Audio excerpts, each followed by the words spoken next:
ರಾಜ್ಯದಲ್ಲಿ ಈ ಬಾರಿ 82 ಲಕ್ಷ ಹೆಕ್ಟೇರ್ನಲ್ಲಿ ಬಿತ್ತನೆ ಮಾಡುವ ಗುರಿ ಇದ್ದು, ಬಿತ್ತನೆ ಬೀಜ, ರಸಗೊಬ್ಬರ ಮತ್ತು ಕೀಟನಾಶಕದ ಯಾವುದೇ ಕೊರತೆ ಇಲ್ಲ ಎಂದು ಕೃಷಿ ಸಚಿವ ಎನ್ ಚಲುವರಾಯಸ್ವಾಮಿ ಹೇಳಿದರು.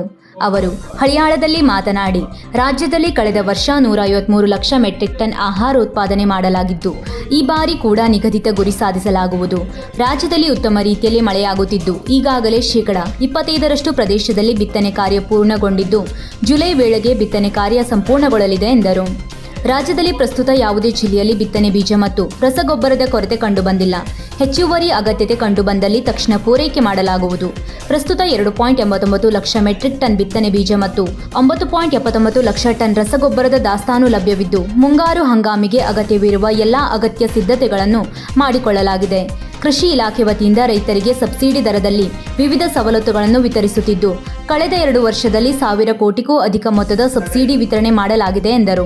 ರಾಜ್ಯದ ಎಲ್ಲಾ ರೈತರು ತಮ್ಮ ಬೆಳೆಗಳಿಗೆ ತಪ್ಪದೇ ವಿಮೆ ಮಾಡಿಸುವಂತೆ ತಿಳಿಸಿದ ಸಚಿವರು, ವಿಮಾ ಮೊತ್ತದ ಶೇಕಡ 2ರಷ್ಟು ಮಾತ್ರ ರೈತರು ಪಾವತಿಸಬೇಕು.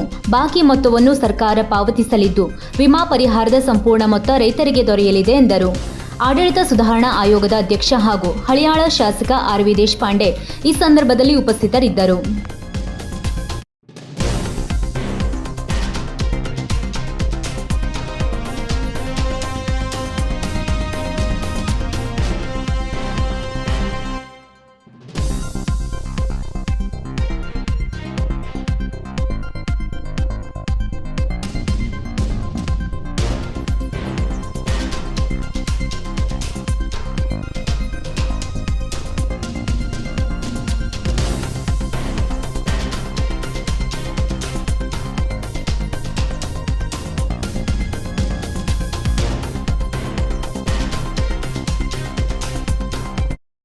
ವೀಕ್ಷಕ ಮಹಾಪ್ರಭುಗಳೇ, ನಮ್ಮ ಚಾನಲ್ ಅನ್ನು ಸಬ್ಸ್ಕ್ರೈಬ್ ಮಾಡಿ, ಶೇರ್ ಮಾಡಿ, ಪ್ರೋತ್ಸಾಹಿಸಿ.